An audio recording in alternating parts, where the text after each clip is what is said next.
Hello, La Cunada families. I hope you're doing well.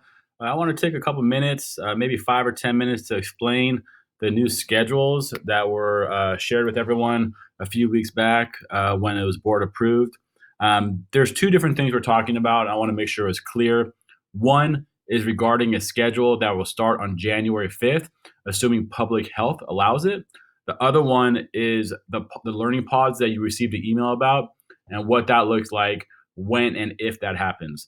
So first, I wanted to talk about the schedule that would begin on January 5th, assuming public health and all those other factors. The most important being is that we could provide a safe environment for all the students, is able to be supplied, and we're working hard on the site level to make sure that happens. We've done a lot of work on the site to make sure that when students return, that we're ready for them, and everything is pretty much in place. And we're just waiting for the go ahead from public health and from the local district to make sure that we're ready to go.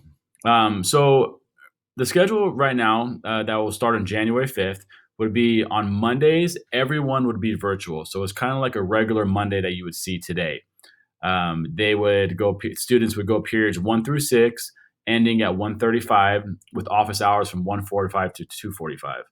In the next couple of weeks, we'll be sending a survey out for students that will have the opportunity to opt in for complete distance learning, which we'll call for this point our C cohort. So those students will never come to campus, and students will have parents will have a couple weeks to be able to answer that survey to commit, most likely for the rest of the year, so the rest of second semester, to online learning with our teachers.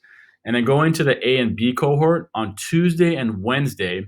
So if you were in period 1, the A cohort of anywhere from 10 to probably 15 kids will be on campus in the classroom in their first period class. The teacher will teach for 40 minutes to the B cohort, which is at home, the C cohort, which is at home, and the A cohort, which is in front of them. And they will most likely teach that way to the screen.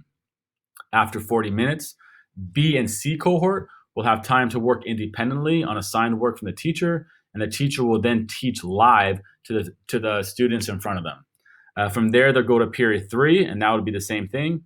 And then period 5 would also be the same thing, with school ending at 1:15.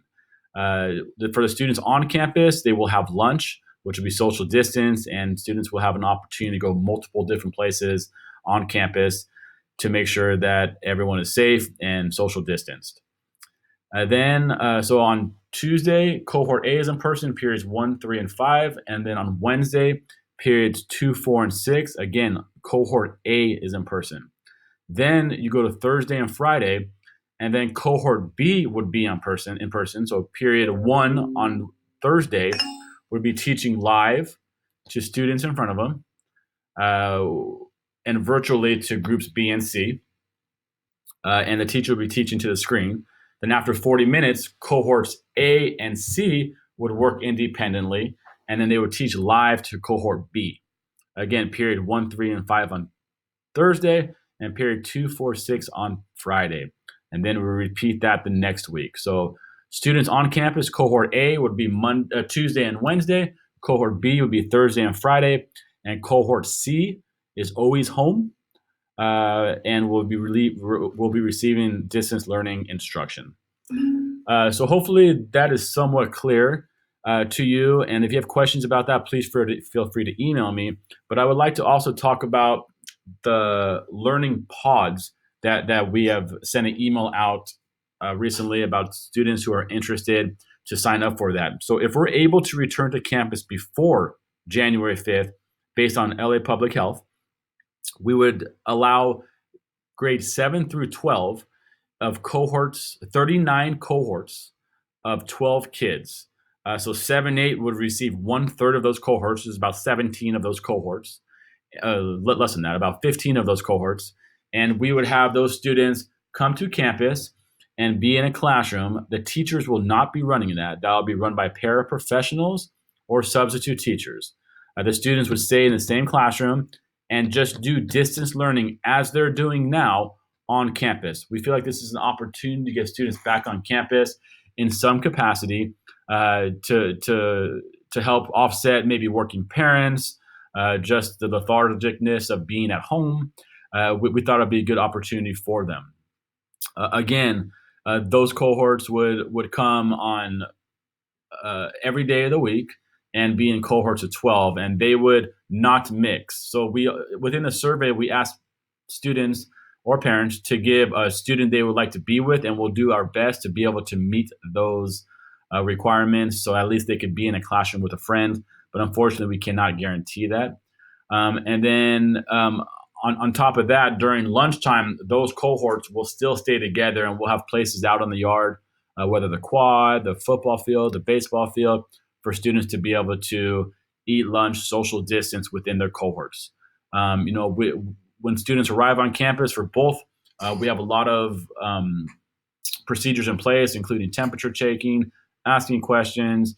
Masks will be mandatory. We'll have one-way stairwells. We have hand sanitizer stations in every classroom. So we're doing all of this right now to prepare for when students return. There is a possibility that these